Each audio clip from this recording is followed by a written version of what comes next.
कुरान ने हमें मुकम्मल कहानी सुनाई। तो जो अब साहबान मुकम्मल रखे, कुरान कहता है कि चांदनी रात थी, दो इमाम घर से निकले, एक हक का इमाम, एक बातिल का इमाम। हक के इमाम का नाम मूसा, झूठ के इमाम का नाम फरौन। आगे आगे मूसा, पीछे मूसा की कौम, पीछे फरौन, पीछे फरौन का लश्कर।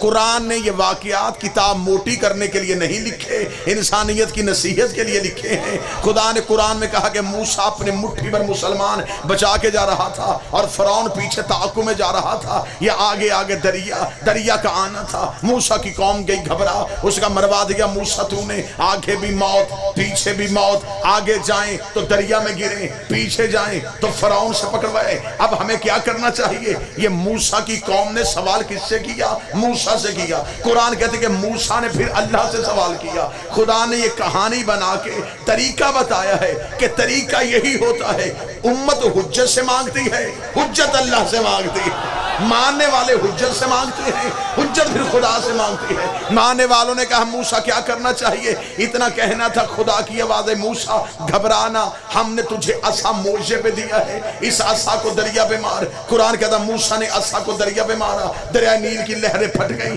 दरिया में रास्ता बन गया, दरिया में रास्ता बन गया। एक कबीले थे पीछे 12 कबीलों में आपस में बहस हो गई, पहले हम गुजरेंगे, पहले हम गुजरेंगे, पहले हम गुजरेंगे। जब 12 के 12 कबीलों की जंग छिड़ी तो आवाज से कुदरत आई, मूसा घबराना, हमने तुझे असा मोर्चे में दिया है, दोबारा असा को दरिया पे मार। कुरान कहता दोबारा असा को दरिया पे मारा, रास्ते बन गए 12, रास्ते बन गए 12, रास्ते बन गए 12। जो चुप बैठे हैं इधर उधर के ध्यान में, न 3 बने न 13 बने, रास्ते हो गए 12, क्योंकि हदायत के रास्ते होते ही 12 है, नजात के रास्ते होते ही 12 है। मूसा अपनी कौम को लेके 12 रास्तों से पार चला गया। शिया सुनियो, मैंने कहानी कुरान से सुनाई है। अल्लाह ने एक मासूम की ताकत बताई है कि एक मासूम में इतनी ताकत है कि वो 12 कौमें पार करवा देता है।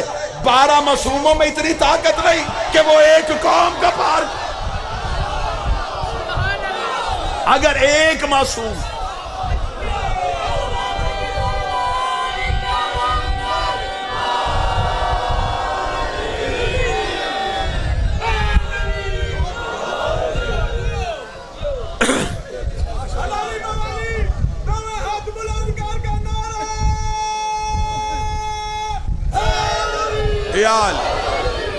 मतवजे साहब,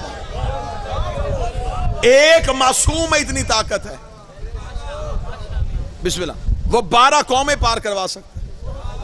तो क्या 12 मासूम हादी एक कौम को पार नहीं करवा? 12 की 12 कौमें पार हुई। क्यों हुई? इमाम अच्छा था। जाओ कुरान अभी का अभी मिंबर पे लेके आओ, कुरान में पूरा वाकया दर्ज है। मूसा वाले सारे पार गए और फरौन के पीछे सारे गर्क हो गए। मूसा वाले पार क्यों गए? इमाम अच्छा था। फरौन वाले गर्क क्यों हुए? इमाम बुरा था। हजरत मूसा के लोग जो मूसा के पीछे थे वो रास्ते में जा रहे थे। जब आध रास्ते में पहुंच के हजरत मूसा के एक उम्मती ने पीछे मुड़ के देखा तो फरौन भी उसी रास्ते से आ रहा था।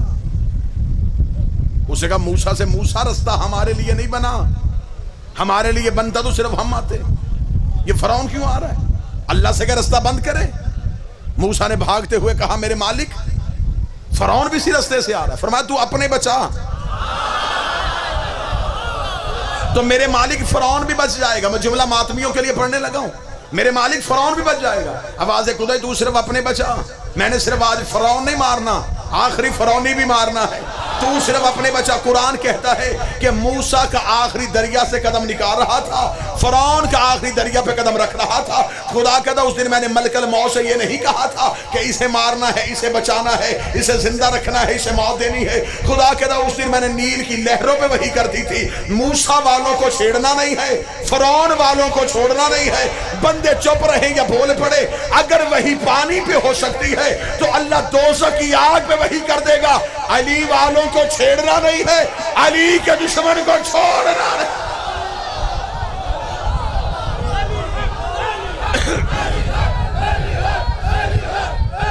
सारे बोले मिलके हाथ उठा के हैदरिया। मूसा वाले बिस्मिल्लाह।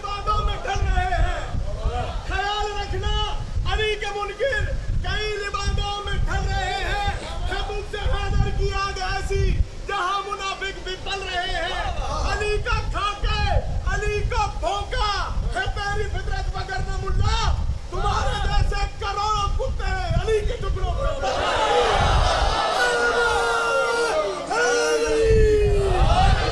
अच्छा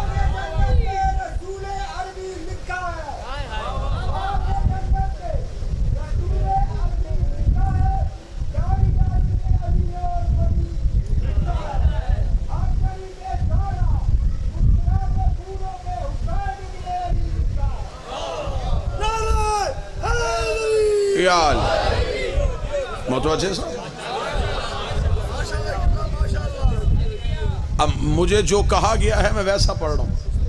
हाँ, कोशिश कीजिए कि मेरा ट्रैक चेंज ना हो जाए। मैं एक मुश्तरका सी मजलिस आपको सुनाना चाहता हूं, अहले सुन्नत भाइयों को पेश। मूसा वाले सारे पार क्यों गए? फरौन वाले सारे गर्क अमाल की वजह से नहीं, इमाम की। जब हजरत मूसा दरिया से निकले तो हजरत मूसा ने अपने मुट्ठी भर बंदे जो है वो गिनने शुरू किए, तो जो लेके आया था वो सारे आ गए। जब गिनती की तो एक बंदा ज्यादा था, एक बंदा हजरत मूसा के उम्मतियों में ज्यादा हो गया। हजरत मूसा परेशान हो गए कि बंदे तो थोड़े लेके आया था, एक ज्यादा क्यों? हजरत मूसा ने देखा कि एक बंदा है जो अपना चेहरा छुपा रहा है। हजरत मूसा की नजर सीधी उस पे गई। जब हजरत मूसा ने उसे बाहर निकाला तो वो सामरी जादूगर था, घर से फरौन के पीछे चला था, लेकिन मूसा के साथ पार आ गया। बच्चों को समझाने के लिए जुमला बता दूं, ये सामरी जादूगर वो है जो जादू लोगों को दिखा के फरौन को सजदा करवाता था। यानी कि फरौन को खुदा मनवाने में इसका सबसे बड़ा हाथ था, और जिसने उसे सजदा करवाया था वो पार, और जिसको करवाया था वो गर्क। हजरत मूसा भी एक लम्हे के लिए परेशान हुए। कुरान कहता हजरत मूसा ने सामरी की तरफ देखे, कहा सामरी तू घर से तो मेरे पीछे नहीं चला, पार कैसे आ गया? अब जो जवाब सामरी ने दिया खुदा ने कुरान में लिखा भी है, और यहां मैं पढ़ूंगा और आपके चेहरों में मुस्कुराहट आएगी। हजरत मूसा ने सामरी से कहा तू पार कैसे आ गया? उसने मूसा के सामने हाथ बांध कर, मैंने आखिरी वक्त में इमाम तब्दील कर लिया था। जब मैंने ये आयत पढ़ी तब मुझे पता चला कि हुर का एक रात में मुकद्दर कैसे पलट गया था। उससे कहा मैंने इमाम बरहक के पीछे आया, मैंने इमाम तुझे चुन लिया, मैं पार आ गया। हजरत मूसा परेशान हो गए कि ये सिर्फ और सिर्फ मेरे पीछे आने की वजह से कैसे बच गया। अब जो एक और यहां पे बड़ा उकदा है जो मैं खोलने लगा हूं। हजरत मूसा ने उससे पूछा कि तू कब मेरे पीछे हुआ? जब रास्ता बना तब? उसने कहा रास्ता बनने से पहले। हजरत मूसा ने कहा जब रास्ता ही नहीं बना, मोजज़ा ही ज़ाहिर नहीं हुआ, तो तू मेरे पीछे कैसे आ गया? उसने कहा मूसा मैं देख रहा था कि तेरे घोड़े का रुख था दरिया की तरफ, सामने लहरों की आवाज आ रही थी, लेकिन तू फिर भी घोड़ा दौड़ाता हुआ जा रहा था। मैं सोच रहा था कि सामने दरिया है, मूसा क्या करना जा रहा है, लेकिन तू इतने इत्मीनान से जा रहा था, तेरे चेहरे का इत्मीनान बता रहा तेरे साथ कोई है। बस मैं मुतमईन हो गया कि तेरे चेहरे के इत्मीनान ने बताया कि तू सच्चा इमाम है। और कुरान कहता है ये वही सामरी है जिसने 40 दिन के लिए गए थे कोहे तूर पे मूसा, और इसने पीछे से अल्लाह को सजदा करने वालों को बछड़े को सजदा करवा दिया। जब हजरत मूसा वापस आए तो हजरत मूसा ने जनाब हारून से पूछा मेरी कौम कहां है? उसने कहा कौन सी कौम? वो जो अल्लाह को सजदा करते थे। उसने कहा वो सारे सामरी ले गया, वो जिसे बचा के नहीं लेके आया था। अच्छा ये शुरू से आदत है, जिसे बचाओ इसलिए मेरे बादशाह का फरमान है, जिस पे एहसान करो उसके हिसाब से। मैंने तुझे बचाया, तू पार कैसे आया? जिसे बचाया था वही बछड़े को सजदा करवा रहा। कुरान कहता हजरत मूसा उसके घर की जानब दौड़े। जब हजरत मूसा ने दरवाजे पे दस्तक दी, इसने दरवाजा खोला, सामने अल्लाह का जलाल वाला नबी देखा। हजरत मूसा ने कहा, बता अल्लाह को सजदा करने वालों को बछड़े को सजदा क्यों करवाया? और बता वो तेरा बछड़ा कहां है जो तेरे कहने पे बोलता है? ये गया, इसने कपड़े में लपेटा हुआ बछड़ा ला के हजरत मूसा के सामने रखा। हजरत मूसा ने कहा, मेरे सामने इसे बुलवा, क्योंकि मूसा जानते थे कि अगर ये जादू से बोलता है तो नबी की आंखों के सामने जादू नहीं होता। बुलवाई से अब सामरी डर रहा है। मूसा ने कहा, डर क्यों रहा है? उसका डर इसलिए नहीं रहा कि इसने बोलना नहीं, डर इसलिए रहा हूं कि इसने बोलना है और तूने आना है और जलाल में। अब हजरत मूसा के लिए ये और ज्यादा हैरत वाली बात कि मैं कह रहा हूं कि ये बोलेगा नहीं और तू कह रहा है ये बोलेगा। हजरत मूसा ने कहा, बुलवा। कुरान कहता है इसने इशारा किया और बछड़ा बोल पड़ा।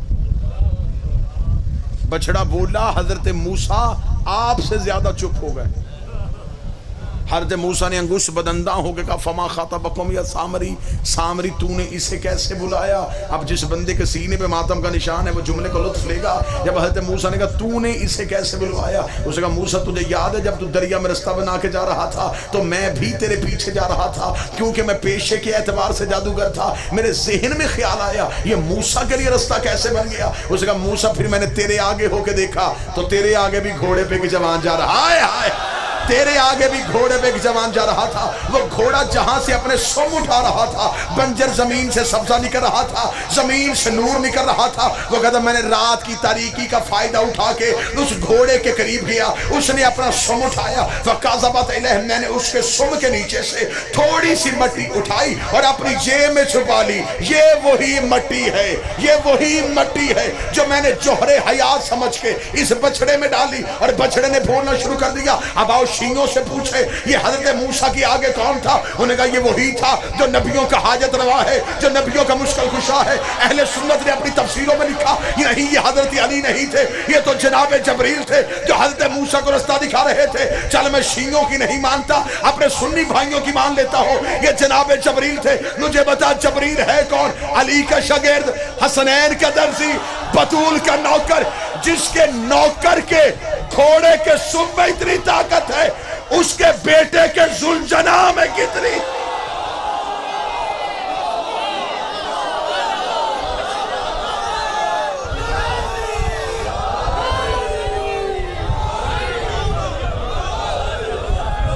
बादशाह हुसैन इज्जत हुसैन वाल, शहजादिया कौनैन इज्जत हुसैन, सारे पार।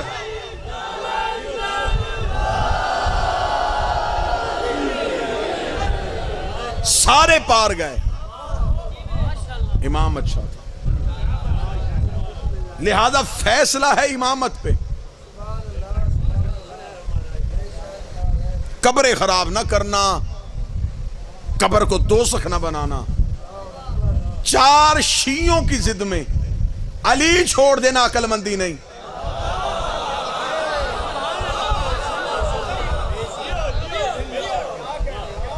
क्योंकि मैं मुआशरे के अंदरूनी मसाइल को समझता हूं। हमारे यहां जिद मजहब है, इसने अली माना है, हम इसकी जिद में अली को छोड़े। अच्छा, मानते सारे हैं कि विलायत अली वाजिब है।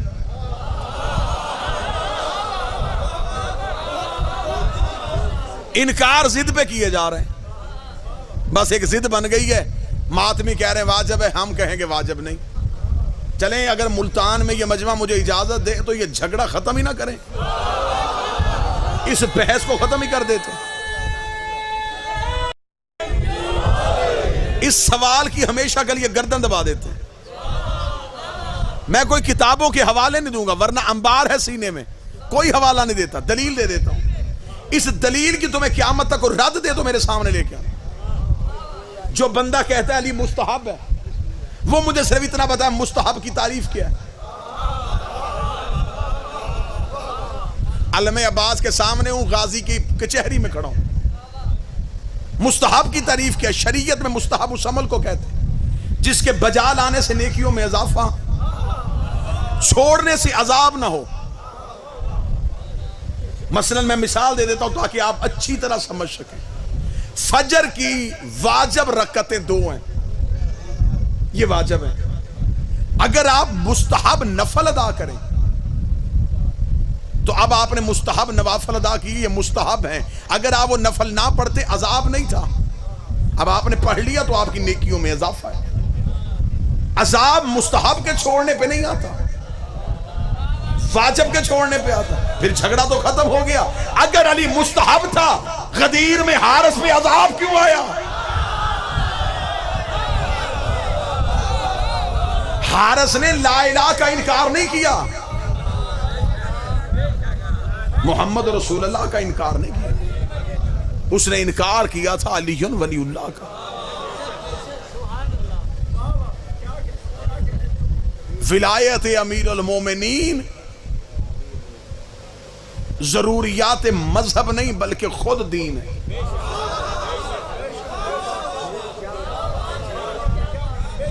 मैं अगली सतर मातमियों के लिए कह देता हूं, जो बंदे कहते हैं वाजिब है, मुस्तहब है, मुब्तिल है, ये सारे फिका के लफ्ज हैं। अली मोहताज फिका नहीं, अली माल के फिका है। अब मैं बड़ा खूबसूरत एक जुमला देने लगा हूं यहां पे। अलीयुन वलीउल्लाह वाजिब या मुस्तहब का नाम नहीं, अजर रिसालत की अदायगी का नाम है।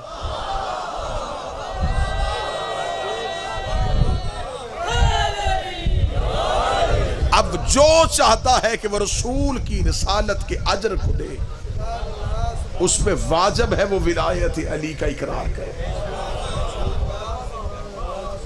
जितने मेरे अहले सुन्नत भाई बैठे हैं, हमारा कोई झगड़ा नहीं है, लेकिन हम आपको लम्हा फिक्रिया दे रहे हैं। एक लम्हे के लिए जरूर सोचिएगा कि क़यामत को जिस इमाम के पीछे उठना है, ऐसा ना हो कि इमाम खुद किसी इमाम की तलाश में हो।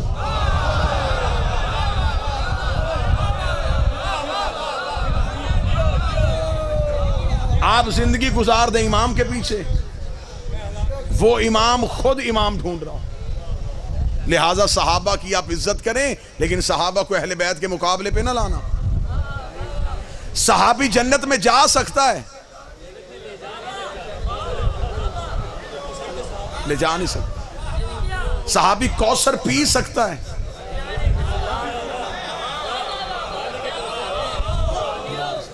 हमारी मजबूरी है, हमें जाने वाला नहीं चाहिए, ले जाने वाला चाहिए। कूफे में एक बंदे ने आके मौला अमीरुल मोमिनीन के कदमों में बैठ के पूछा, उसने कहा या अली, अगर हम आपको मैदान क़यामत में ढूंढना चाहें तो आप कहां मिलेंगे?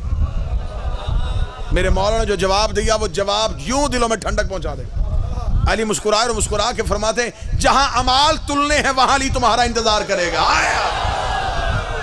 वाह या अली, जहां अमाल तुलने हैं वहां मैं अली तुम्हारा इंतजार करूंगा। उसने कहा अच्छा मौला, अगर वहां तक पहुंच गए तो कोई निशानी बताइए। आप दाएं खड़े होंगे, बाएं खड़े होंगे, तख्त पे होंगे, ताज पहने होंगे, पर्दे के पीछे होंगे, इसी चेहरे के साथ होंगे या किसी और चेहरे के साथ होंगे? इमाम मुस्कुराए, मुस्कुरा के फरमाया ढूंढने की जरूरत ही नहीं, दाएं बाएं देखना ही नहीं पड़ेगा। अना साहिबुल मिज़ार, तराजू ही अली के हाथ में होगा, तोल ही अली रहा होगा। इतना जुमला कहना था, बंदा परेशान हो गया। उसने कहा मौला, अगर आप तोल रहे होंगे तो फिर आप हमारी मोहब्बत देखेंगे या वहां अदल करेंगे? अगर हमारी नेकियां कम हो गई तो फिर हमारी मोहब्बत का क्या बनेगा? मौला ने फरमाया अकीदा ठीक रखना, रह गई अमाल में कजी कमी, उसे हम ऐसे पूरी कर देंगे जब फरिश्ते एक पलड़े में गुनाह रखेंगे, एक में नेकियां रखेंगे। अगर गुनाहों का पलड़ा वजनी हो गया तो हम फरिश्तों से कहेंगे एक पलड़े में इसके गुनाह रखो, दूसरे में हमारी विला रखो।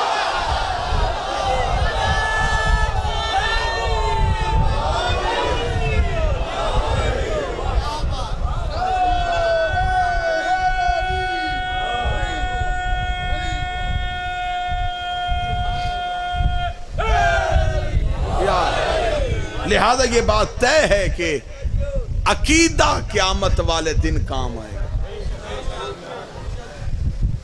खुदा ने कब्र में भी जो सवार रखे हैं वो अकीदे के रखे। लिहाजा अमाल बेहतर करना चाहते हो तो पहले अकीदा बेहतर करो। अगर खुदा ने सिर्फ अमलों की वजह से जन्नत देनी होती तो पहले उम्मीदवार का नाम इब्लीस होता।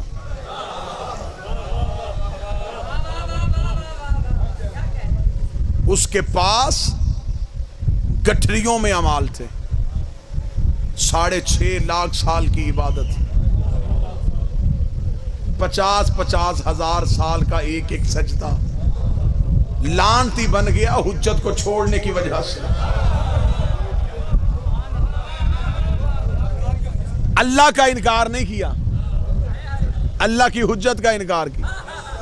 फिर फैसला घर जाके करना। जो सफीउल्लाह का इनकार करे वो तो लानती बन जाता है, और जो अली और वलीउल्लाह का इनकार करे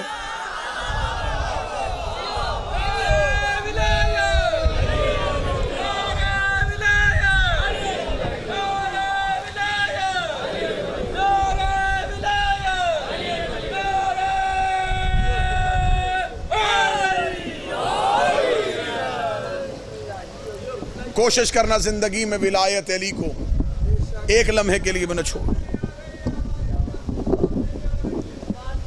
जिंदगी में कोशिश करना हुसैन के साथ धोखा ना हो, बतूल को तन्हा ना छोड़ना। इस विलायत अली को बचाती बचाती अली की बेटी बाजार में चली गई। अल्लाह बानी मजलिस की मेहनत कबूल करे। जितने भी शिया सुन्नी चल के आए हो, मोहम्मद की बेटी किसी का मोहताज न करे। जंगलों में गई हैं अली की बेटियां। ना मैं बाजार पढ़ सकता हूं ना तो बाजार सुन सकता है। एक बंदे ने मेरे 5वें बादशाह से पूछा, मौला मुसीबत का लम्हा, फरमाया शाम का बाजार। उसने कहा मौला शाम का बाजार तो बहुत तूल था, सबसे ज्यादा तकलीफ कहां हुई? जनाब बाकर जमीन पे गिरे, आंखें बंद हुई, थोड़ी देर के बाद आंखें खोली, फरमाया सज्जाद के बेटे को वो लम्हा नहीं भूलता जब पिछले बदमाश हट नहीं रहे थे, अगले रास्ता नहीं दे रहे थे। दरमियान में खड़ी थी अली की बेटी। मुहर्रम का मौसम करीब है। मेरा मौला, अगर हम में से किसी की जिंदगी की सांसें खत्म हो रही हैं, तुझे हुसैन के उजड़ने का वास्ता हमारी सांसें इतनी बढ़ा देना हम गरीब के जनाजे में शरीक हो सके। हमें जिंदगी से प्यार नहीं, हमें हुसैन के मातम से प्यार है। इतना इस कौम को बेटे की शादियों का इंतजार नहीं होता जितना हुसैन के गम का इंतजार है। सादात वगैरह सादात से माफी मांग के पूरा मुहर्रम का महीना बार बार सुनोगे जाकरीन से कैसी निकली थी मदीने से अली की बेटी। एक रवायत मुझसे वो सुन लो कैसे वापस आई थी अली की बेटी। माएं बहनें बेटियां पर्दे में हैं, मेरा मालिक पर्दे में आई हैं, पर्दे में जाएं। किसी गैर की नजर भी तुम्हारे पर्दे में ना पड़े। बेटियों के मान होते हैं पेके घरों के साथ। भाई रेड़ी भी लगाता हो बहन के लिए नवाब होता है। बहन अपने घर से पेके घर आए, भाई सर पे प्यार दे के पूछे तकलीफ। शरीफ बहनें भाइयों को दर्द नहीं बताती। बाप बेटी को अलहदा ले जाके पूछे मुझे बता तुझे तेरे घर में कोई मसला। इज्जतदार बेटियां बाप को दर्द नहीं बताती। अल्लाह जाने ये माँ और बेटी का कैसा रिश्ता है। जब माँ के गले लगती है फिर सुख भूल जाते हैं, दुख याद आ जाते हैं। फिर माँ के बाजू पे आंसू बहा के रो के कहती भाई पूछता रहा मैं नहीं बोली। बाबे ने बड़ा पूछा मैंने कुछ नहीं बताया। अम्मा इन्हें पर्दे के साथ बता देना मुझे उस घर में ये भी तकलीफ है, मुझे उस घर में ये भी तकलीफ है। रख मेरे सर पे कुरान। अली की बेटी शाम से उजड़ के आई, नाने की कब्र पे गई बीबी चुप रही। हसन की कब्र पे आई बीबी चुप रही। जब सामने माँ की कच्ची कब्र पे नजर पड़ी है, फिर माँ की कब्र पे गिर गई, रो के कहती मैंने तेरे पहलू पे पट्टियां बांधी, मैंने बाबे के सर पे पट्टियां बांधी, मैंने हसन के जनाजे से तीर खींचे, मैंने हर किसी के दर्द सुने, अम्मा मेरे कोई भी दर्द नहीं सुन रहा। इतना जुमला कहना था। या कब्र सैयदा तड़पी, आवाज आई आलिया मुझे दर्द बता। रो के कहती अम्मा मैं नाने की कब्र पे गई थी, मैंने अभी सिर्फ हुसैन का कुर्ता खोला था, नाने की कब्र हिल गई। आवाज आई जैनब कुर्ता हटा ले। अम्मा मैं तो नाने से भी कह के आई हूं, अभी तो मैंने बेटे का कुर्ता दिखाया और तुझसे बर्दाश्त नहीं हुआ, रात आधी होने दे, अकेली तेरी कब्र पे आऊंगी, मैं तुझे अपना लिबास दिखाऊं, तो फिर मुझे बताना उम्मत ने तेरे बेटों को ज्यादा मारा है या तेरी बेटियों को ज्यादा मारा। अब हौसले के साथ अगला जुमला सुन लेना। जो माँ और बेटी की बात हुई वो हौसले से सुनना, सादात से माफी मांग के। बीबी आलिया की आवाज है अम्मा मैं किससे दर्द सुनाऊं। कब्र से सैयदा की आवाज है बेटा मुझे दर्द सुना। रो कहती अम्मा तू मेरे दर्द बर्दाश्त करेगी। आलिया मैं बर्दाश्त करूंगी। रो कहती अम्मा याद है 28 रजब में आपकी कब्र पे आई थी, मैंने कब्र पे हाथ रख के वादा किया था मेरा कुछ बचे ना बचे मैं तेरी नस्ल में जाके लाऊंगी। हाँ आलिया मुझे तेरा वादा याद है, जो सैयद बैठे मातम की तैयारी करना। बीबी की आवाज अम्मा एक बार कब्र से उठ, मैं तुझे अपना वादा दिखाऊं। वो देख तेरा सजाद भी ले आई हूँ, वो देख तेरा बाकर भी ले आई हूँ। अम्मा ना मेरा औन आया है ना मेरा मोहम्मद आया है, मेरी जोड़ी करबला में सो गई। अम्मा मैं तेरी नस्ल बचा के आ गई। इतना कहना था कब्र सैयदा से आवाज आई तेरा शुक्रिया, तूने इमामत की नस्ल को महफूज कर लिया। रोके का अम्मा मुझसे पूछ तो सही, तेरे बेटे बचाने के लिए मुझे कीमत क्या देनी पड़ी है। कोई सैयद बैठा मुझे जुमला माफ कर देना। आवाज आई क्या कीमत देनी पड़ी। रोकर जब हुसैन घोड़े की सीन से गिर गया, 400 कातर हाथों में नेज़े लेके तेरे सज्जाद को कत्ल करने के लिए खैमे की जानब दौड़ा। अम्मा मैं खैमे का पहरा दे रही थी। अम्मा मैंने सकीना को गर्म रेत पे लिटाया। अम्मा मैं जलते हुए खैमे के अंदर गई। अम्मा मैंने सज्जाद को पोस्ट पे उठाया। 400 बंदा मेरे पीछे दौड़ा। अम्मा कोई दाएं से नेजा मारता, मैं सज्जाद बचा के बाजू आगे करती। कोई बाएं से नेजा मारता, मैं पहलू आगे करती। सज्जाद बच गया, मेरा सर जख्मी, मेरे बाजू जख्मी, मेरा पहलू जख्मी। अल्लाह लानतुल्लाह अलल कौम ज़ालिमीन व सय्यद।